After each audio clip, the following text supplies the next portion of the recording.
innahu bima ta'maluna basir. Shadaqallahul azim. Yang sama-sama kita hormati, kita banggakan Wakil Ketua DPP PKS bidang pembinaan wilayah Sulawesi, Ustaz Ahmad Hasan, dan kita doakan Ketua BPW kita, ya, Ustaz Haji Surya Dharma, mudah-mudahan segera diberikan kesembuhan oleh Allah Subhanahu wa taala. Al-Fatihah. A'udzubillahi minasyaitonir rajim. Bismillahirrahmanirrahim. Alhamdulillahirabbil alamin. Arrahmanir rahim. Maliki yaumiddin. Iyyaka na'budu wa iyyaka nasta'in. Ihdinas siratal mustaqim. Siratal ladzina an'amta 'alaihim ghairil maghdubi 'alaihim waladdallin. Amin.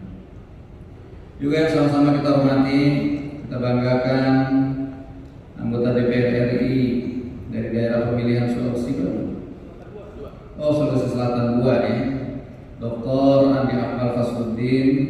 Mudah-mudahan Allah mengokohkan kursi beliau dan semakin kuat, bahkan tadi harapannya bisa nambah jadi 2. Jadi kalau sekarang 2 kursi, insya Allah kalau yang eksis tadi bisa menambah jadi 2 kursi, jadi targetnya bukan 8 jadi 10 ya.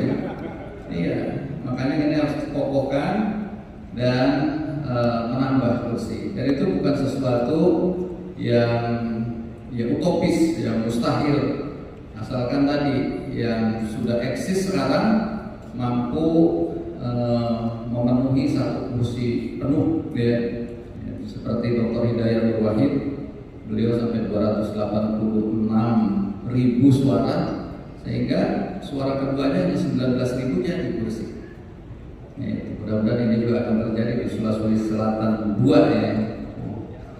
Juga hadir bersama kita anggota DPRD Provinsi DKI, Kiai Haji Muhammad Tamrin, Ta'ala betul hayatihi wa nafa'ana bi ulumihi, yang beliau sengaja hadir untuk menyambut Gubernur DKI tadi.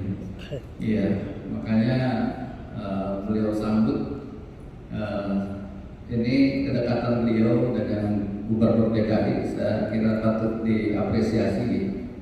Ya, komunikasi beliau dengan Gubernur juga sedemikian langsung dan mudah menyampaikan aspirasi-aspirasi, dan aspirasinya didengar dan dilaksanakan oleh Gubernur. Jazakumullah khairan serta beliau. Saya dibersamai oleh dari KSP Abah Iwan, ya. Juga bapak-bapak, ibu-ibu, saudara sekalian, para pimpinan fraksi, anggota fraksi baik di DPRD provinsi maupun DPRD kota kabupaten se-Sulawesi yang saya hormati, saya banggakan. Mohon maaf saya tidak sebutkan satu persatu tanpa mengurangi rasa ta'zim dan hormat saya. Tentu kita patut bersyukur kepada Allah Subhanahu wa taala bahwa malam hari ini kita bisa memulai kegiatan walaupun sempat mengalami kemunduran acara ya. Saya juga mau sekalian yang saya hormati, saya banggakan. Tentu saya tidak intinya juga mengucapkan jazakumullah khairan katsiran pada DPW Sulawesi yang terus mengadakan acara bimbingan teknis. Entah ini yang beberapa kalinya ini saya sudah hadir ini. Mudah-mudahan nggak bosan ya. Ya, tapi tadi tujuannya baru 2 katanya tadi ya, menambah kapasitas, meningkatkan soliditas, dan ada satu lagi, menambah isitas. Maksud gitu, jadi nggak disebutkan oleh Wakil Ketua BPW. Nah, saya kira ini memang hal yang memang harus terus-menerus diingatkan kepada kita ya, karena seringkali kita lupa akan tugas pokok fungsi atau lupa karena kesibukan kita. Makanya Al-Quran memberikan peringatan pada kita, fadzakir fa inna dzikra tanfa'ul mu'minin. Pada orang-orang yang beriman ini kita patut diingatkan, disegarkan, direfresh, sehingga kemudian segar kembali, dan kemudian itulah semangatnya juga akan tumbuh kembali sehingga bisa berjuang secara optimal di jalur legislasi ya, di jalur sebagai anggota DPRD provinsi, kota, kabupaten, dan di DPR RI. Bapak Ibu saudara sekalian yang saya hormati, saya banggakan, hari-hari ini tentu kita kita melihat sebuah fenomena bagaimana respon masyarakat terhadap kenaikan harga BBM bersubsidi. Ya, saya sudah melayangkan surat terbuka pada Presiden Joko Widodo agar mempertimbangkan adanya kenaikan BBM bersubsidi berupa Pertalite dan solar. Namun rupanya ketika belum menghitung, ternyata akhirnya dinaikkan juga. Pertalite menjadi berapa? 10.000 dan solar menjadi 6.800. Ya, jadi itu. Tetapi anehnya memang salah satu SPBU yang non Pertamina, yaitu hampir yang serupa pada saat itu dijual dengan harga untuk yang RON 89 harganya cuma 8.900 dan pemerintah minta untuk menyesuaikan harga. Sekarang harganya 10.900. Anehnya. Jadi itulah sebuah realitas yang kita jumpai dalam kesempatan ini. Ya, makanya kita sebagai anggota DPR RI, sebagai anggota DPRD provinsi, kota, kabupaten, tentu kita harus memiliki kepekaan, memiliki hasasiyah, sehingga dengan apa kesulitan-kesulitan yang terjadi di masyarakat kita menangkap betul bahwa jangan hanya kesulitan-kesulitan itu akhirnya membuat masyarakat semakin sulit dan terpuruk. Dan inilah masyarakat gak akan bisa menyampaikan sesuatu secara langsung kepada para pemimpinnya kecuali tadi dia akan menyuarakan kepada para wakilnya yang ada di legislatif, dan para wakilnya itulah yang diharapkan bisa menyuarakan aspirasi-aspirasi yang disampaikan oleh rakyat dengan berbagai macam cara. Siap memperjuangkan aspirasi masyarakat? Siap. Allahu Akbar. Kalau kita memiliki hasasiyah seperti ini, insya Allah kita peka untuk menangkap ya apa yang disampaikan oleh masyarakat. Jangankan mungkin dengan ungkapan suara yang lantang, dengan bahasa tubuh saja mungkin orang akan bisa menangkap apa yang dikeluhkan oleh orang yang kita hadapi. Biasanya kepada para anggota dewan kan banyak yang kita punya konstituen, saat ketemu anggota dewan siap, gitu kan, betul nanti ya, siap Pak. Tapi begitu mau pamit, yang ini bukan siap. Masalah perutnya rupanya perlu diperhatikan. Ya, jadi ini sebuah realitas yang terjadi. Betapa anggota dewan itu memang sedemikian banyak persoalan-persoalan yang terkadang bukan hanya untuk dirinya. Dia harus memperjuangkan konstituen-konstituennya. Ketika konstituen melahirkan putra-putri mereka, bayi mereka datang kepada anggota dewan. Ketika akan menyekolahkan anaknya juga datang kepada anggota dewan. Ketika keluarganya sakit, datang kepada anggota dewan. Ketika akan menikahkan putrinya, datang kepada anggota dewan. Betul nggak Wiro? Jadi begitu banyak persoalan-persoalan. Saya kadang-kadang tanggapan masyarakat, kalaupun tadi anggota dewan memiliki penghasilan mungkin ada lebih dari masyarakat lain, tetapi banyak di antara saya yakin yang antum kerjakan ini bukan untuk diri sendiri, tetapi banyak juga yang harus disalurkan kepada konstituen-konstituen kita. Nah, oleh karena itu ini harus menjadi satu hal tadi, hasasiyah atau sensitivitas kita dalam menangkap apa yang terjadi di tengah masyarakat, konstituen-konstituen kita, ini harus betul-betul peka. Kalau kita nggak peka, masyarakat sudah mengungkapkan secara verbal, secara fisik, nggak ditangkap juga, ya udah, hanya kekecewaan yang kemudian dampaknya apa? Awas, pemilu ke depan jangan dipilih lagi. Nah, siapa yang rugi kalau sudah begitu? Anggota dewan dan partainya. Dan ini bukan sesuatu yang isapan jempol, ya. Ketika terjadi perubahan-perubahan di tengah masyarakat, inilah sebuah hukuman yang dilakukan oleh masyarakat terhadap anggota dewan dan partainya. Ada partai yang kemudian tadi naik tiba-tiba jatuh tuh. Ada juga yang tadinya sebagai partai menengah tiba-tiba melejit menjadi partai papan atas. Tinggal pilihannya pada kita semuanya. Mau menjadi partai papan bawah atau papan atas? Nah, saya yakin kita semua yang bertekad menjadi partai papan atas. Dan inilah amanah kepada kita semua. Saya DPP menerima amanah ini saat Munas yang kelima kemarin, bahwa minimal target pencapaian kursi dan suara di DPR RI itu 15%. Artinya kalau sekarang 50 kursi, minimal ke depan di 2024 ini kita 86 kursi. Makanya kursi-kursi kosong yang ada di Sulawesi ini haruslah terisi semua. Ya. Maka tadi target 8, ini harapannya akan bisa betul-betul terisi semuanya. Nah, Bapak Ibu saudara sekalian yang saya hormati, saya banggakan, tentu apa yang menjadi sikap di DPP PKS ini sudah sebagian direspon oleh antum semuanya, luar biasa. Setelah saya membuat surat terbuka kepada Presiden Republik Indonesia, kemarin saya mengeluarkan impres terhadap bagaimana kita mensosialisasikan kebijakan-kebijakan partai ini kepada masyarakat. Dan saya apresiasi beberapa anggota dewan sudah menyuarakan itu. Ya, di Sumatera Utara sudah mengungkapkan itu. Di rapat paripurna DPR RI juga sudah teman-teman alhamdulillah mengungkapkan itu. Pak Andi ya, Andi apa? Saya masih bawa nih suratnya, kertasnya nih. Hampir sama kayaknya sama itu. Ya.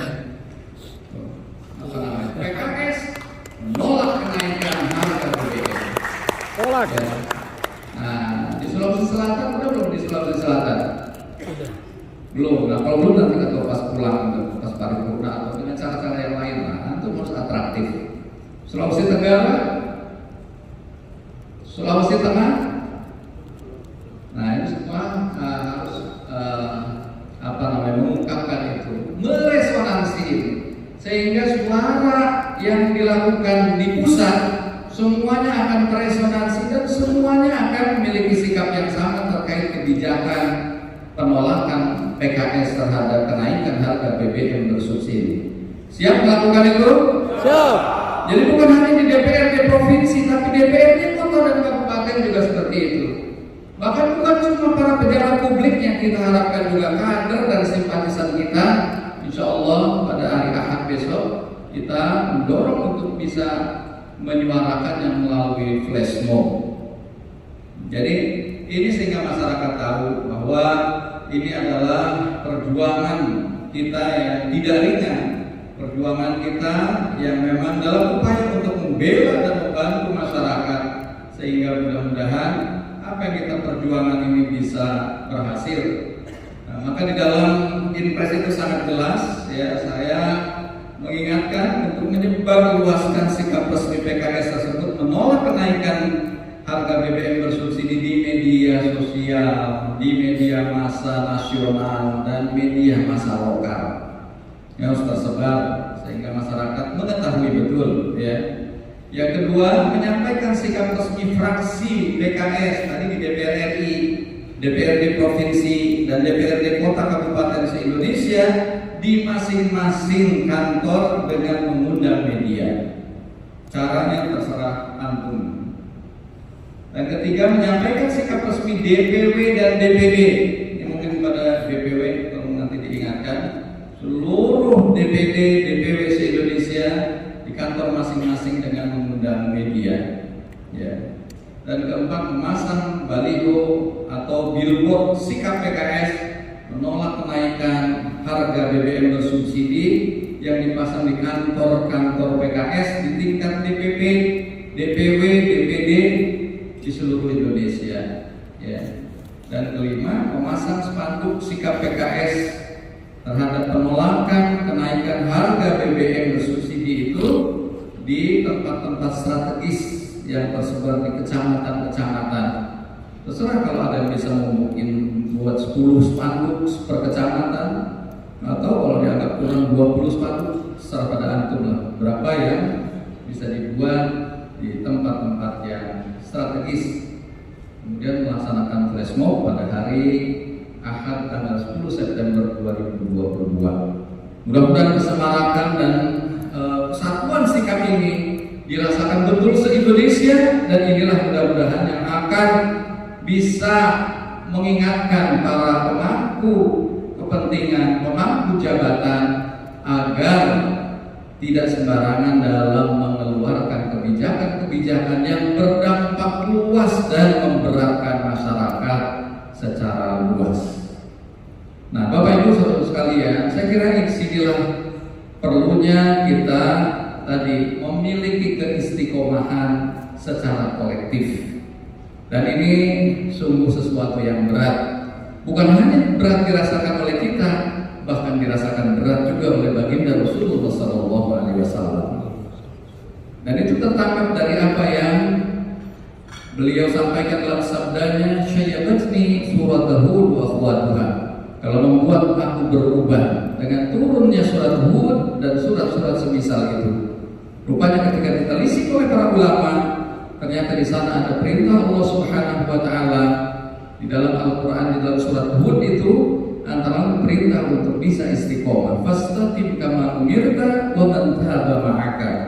Dalam kau istiqomah dengan apa yang diperintahkan Allah kepadamu, dan keistiqomahan yang diinginkan oleh Allah Subhanahu wa taala itu bukan keistiqomahan individual, tetapi Allah menghendaki wa man taba ma'aka, dan orang-orang yang bertaubat bersama kamu juga istiqomah. Jadi keistiqomahan antara qiyadah dan jundiyahnya juga tetap istiqomah. Jadi ada tabadul.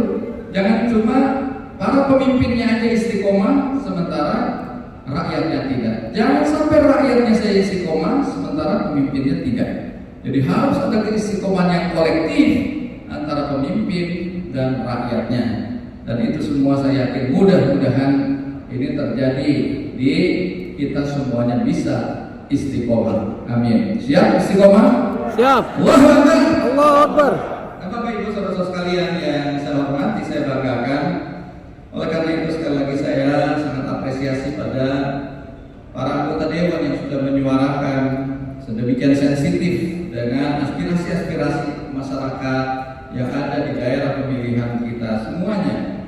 Kemudian juga saya sangat berharap pada para anggota dewan di Sulawesi ini kiranya turut berkontribusi untuk mensosialisasikan sikap PKS ini lebih masif lagi di Sulawesi. Kita memikul amanah yang berat, ya, sangat diharapkan mampu berperan secara signifikan di dalam menjaga dan memastikan keputusan-keputusan politik yang berpihak kepada rakyat. Mari kita bekerja secara optimal, lebih totalitas di panggung parlemen, agar kelak ketika Allah Subhanahu wa taala bertanya kepada kita tentang amanah yang dibebankan kepada kita ini, kita bisa berhujjah, ya Allah, saya sudah tunaikan amanah ini sekuat sekemampuan saya, dan insya Allah itu menjadi uzur bagi kita lepas dari pertanggungjawaban Allah Subhanahu wa taala. Bapak Ibu saudara-saudara sekalian yang saya hormati, saya banggakan, saya ingin menekankan kembali dalam kesempatan yang baik ini beberapa hal untuk mencapai kemenangan di 2024. Yang pertama, kemenangan ini kadang manja. Dia nggak datang dengan sendirinya, tapi harus disambut, harus disongsong oleh kita dengan kerja-kerjanya luar biasa. Nah, kita harus mau menjemput kemenangan. Jangan kita kembali tertidur tenang-tenang. Kemenangan ini akan datang sendiri. Ya. Siap menjemput kemenangan? Siap. Oleh karena itu kita harus bekerja dengan totalitas, bekerja keras agar kemenangan itu betul-betul akan bisa kita dapatkan. Jangan kemudian kita ya ala kadarnya saja bekerja. Nah, yang kedua, kita juga harus menyadari bahwa kemenangan ini hadir disertai dengan kepantasan kita untuk menang.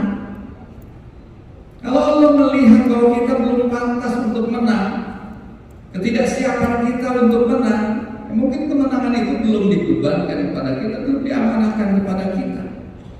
Oleh karena itu ketika kita ingin tadi mendapatkan 8 kursi, ini harus kita siapkan juga kader-kader yang terbaik, cari caleg-caleg yang terbaik. Tapi kalau itu nggak bisa kita lakukan, ya bagaimana kita akan bisa mendapatkan kemenangan? Di antara kesulitan kita hari ini adalah mencari caleg-caleg yang milenial. Caleg-caleg yang diusulkan kemarin itu dalam proses pembahasan di DPTP usianya sudah lebih kebanyakan dari 40 tahun. Sehingga ketika masuk di parlemen nggak masuk dia dalam kaukus ya alat milenial, nggak masuk. Kenapa? Karena usianya sudah lebih dari 40 tahun. Sementara pemilih-pemilih kita adalah 53% pemilih-pemilih milenial dan generasi Z. Ini PR kita semua nih, Ustaz Hasan. Jadi artinya kita harus berusaha juga secara proporsional. Tadi kenapa saya kemudian mencanangkan dan di dalam panduan itu sangat jelas bahwa kita inginkan afirmasi 30% itu untuk caleg-caleg milenial. Harusnya di bawah 35 tahun. Cuma di dalam panduan saya masih berikan toleransi di bawah 40 tahun. Nah, cuma yang ada yang terjadi adalah semua caleg-caleg ini merapat mendekati ke 40 tahun. Ya, jarang yang udah 30 tahun, 25 tahun ini jarang. Oleh karena itu ini jadi PR kita untuk bagaimana mencari caleg-caleg milenial ini. Nah, kemudian yang ketiga adalah fokuskan kinerja kita pada hal yang strategis yang akan berdampak pada kemenangan. Kita lah yang paling tahu, khususnya para alat-alat ini, bagaimana punya strategi peta jalan untuk meraih kemenangan itu kita yang paling tahu. Nah, mudah-mudahan ini juga bisa di-share kepada caleg-caleg yang lain sehingga tadi kemenangannya bisa berlipat. Jangan kita kemudian pelit ya, dan akhirnya kita cuma menang sendiri, kursi bisa bertahan, cuma nggak bertambah. Nah, tetapi kalau tadi kemenangan ini kemudian kita bisa duplikasi di daerah-daerah yang lain, nah sehingga itu akan semakin memperbanyak kursi-kursi kita, baik di DPRD Kota Kabupaten, DPRD Provinsi dan DPR RI ya. Jadi ini yang harus kita perjelas peta kemenangan kita ini seperti apa. Tadi pagi saya rapat dengan bidang PP Desa dan nampaknya memang harus ada juga target-target kepada PP Desa. Dari target 15% itu di-share harusnya ke PP Desa sehingga desa-desa kita juga bisa memenangkan di dalam pemilu ke depan. Minimal tadi 15% itu suara ada di desa juga. Ya, sehingga dengan begitu ini bisa menyebar kemenangan itu semakin masif sampai ke desa-desa. Dan sekarang masyarakat desa juga alhamdulillah sudah bisa menerima kita, betul. Nah, oleh karena itu ini kaitan dengan pendekatan kepada masyarakat desa. Saya kira ini Pak Andi Akmal ini yang paling memahami tentang masyarakat desa karena beliau memang ada di Komisi 4 yang sering aspirasi-aspirasinya berhubungan dengan masyarakat desa, alsintangga dan sebagainya. Nah, ini bisa dioptimalkan betul ya. Dan yang kelima tadi ya, saya harapkan kita semua menjalankan politik pemberdayaan. Ya, Bapak Ibu saudara sekalian yang saya hormati, saya banggakan, politik pemberdayaan ini adalah upaya untuk menepis dan melawan politik uang, money politik. Orang yang melakukan money politik biasanya kerjanya hanya beberapa saat menjelang pemilihan, betul? Mungkin sehari, 2 hari, seminggu, 2 minggu, sebulan, 2 bulan sebelum pemilihan, ya, atau bahkan yang cuma sehari dengan serangan fajar. Tetapi itu yang tidak kita inginkan. Yang kita inginkan adalah bagaimana kita mampu memberdayakan masyarakat. Dan memberdayakan masyarakat gak bisa instan. Memberdayakan masyarakat kapan kita harus mulai? Sekarang ini kita harus memulai. Ya, kita belajar dari surah Al-Hadid ayat yang ke-16 di mana Allah Subhanahu wa taala menegaskan, "Alam ya'ni lil ladzina amanu an takhsha'a qulubuhum li dzikrillah wa ma nazala minal haqq." Kapan belum tiba saatnya bagi orang yang beriman untuk hati mereka tunduk lebih khusyuk pada Allah Subhanahu wa taala dan pada apa yang diturunkan oleh Allah berupa Alkitab. Kapan saatnya? Al-an, sekarang ini juga. Jangan pernah kita menunda-nunda untuk mencapai kemenangan. Inilah yang saya inginkan dari politik pemberdayaan. Mulai kita dari sekarang. Kita bekerja mendekati masyarakat. Kita memberdayakan masyarakat, mengadvokasi masyarakat. Di lapangan mana saja kita harus mengadvokasi, paling tidak saya belajar dari apa yang didoakan oleh Rasulullah SAW saat minum air Zam-Zam. Apa doanya? Allahumma inni as'aluka ilman nafi'ah wa rizqan wasi'ah wa shifaan min kulli da'in wa saqamin. 3 hal yang diminta oleh Rasulullah SAW.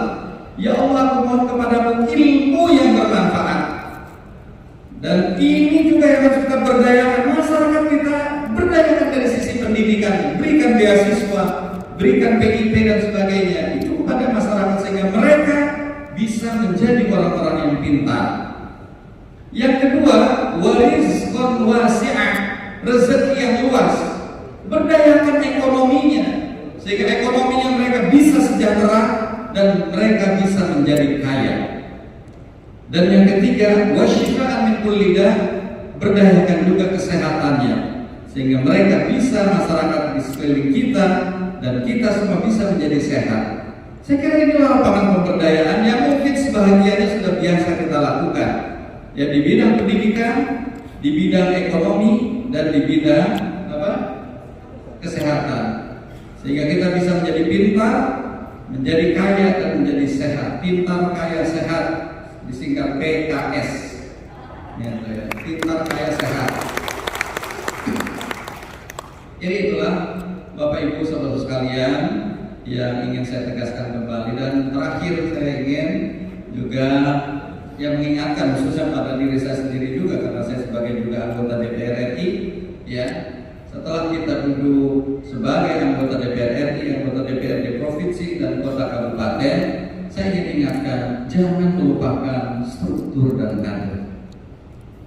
Alangkah sangat ironis dalam saat proses pencalegan ketika ada struktur dan anggota PKS yang kemudian memberikan kritik yang sangat tajam kepada anggota dewannya sehingga nggak mau lagi dicalonkan di dapil ya. Ada ironis itu. Artinya apa? Ya dia tidak diharapkan oleh strukturnya ada lagi di situ. Tidak diharapkan oleh kader-kadernya dan simpatisannya untuk kembali di situ. Nah, ini menjadi introspeksi bagi kita semuanya. Jangan sampai kemudian kita ya nggak disukai oleh struktur, nggak disukai oleh kader karena kita mengambil jarak dengan struktur dan kader. Seolah-olah kita punya tim pemenangan sendiri dan kemudian kita nggak mau lagi, nggak perlu itu struktur, nggak perlu kader, nggak perlu simpatisan. Saya punya cara sendiri. Nah, ingat bahwa kemenangan ini kita bukan hanya kemenangan secara pribadi. Bagaimanapun juga struktur sudah bekerja dengan perolehan suara PKS di setiap dapil. Yang nyatanya kebanyakan adalah suara PKS jauh lebih besar daripada suara yang diperoleh oleh para calon. Betul? Itu masih lebih banyak suara partai. Oleh karena itu sekali lagi saya mewanti-wanti betul yang mengingatkan khususnya pada diri saya sendiri untuk mari kita lebih dekat dengan struktur dan anggota-anggota simpatisan yang memang memberikan amanah kepada kita semuanya. Inilah barangkali yang ingin saya sampaikan pada kesempatan yang baik ini. Mudah-mudahan bisa membawa manfaat pada kita semuanya dan semoga Allah Subhanahu wa taala senantiasa membimbing kita, mencurahkan rahmatnya kepada kita dan menjadikan PKS sebagai partai pemenang di 2024. Allahu Akbar. Allahu Akbar. Merdeka. Merdeka. Barakatillah fa innakum faizun. Berjalanlah terus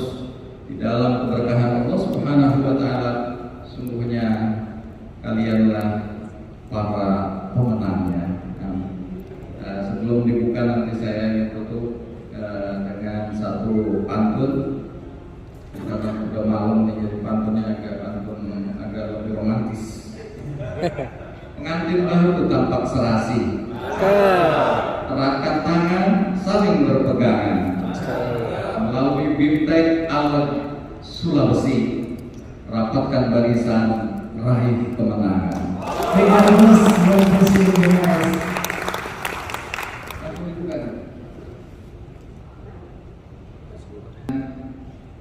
Disiplin dengan Ya, betul, dengan go. Tapi sebelumnya kami persilakan kepada Wakil Ketua DPW Sulawesi.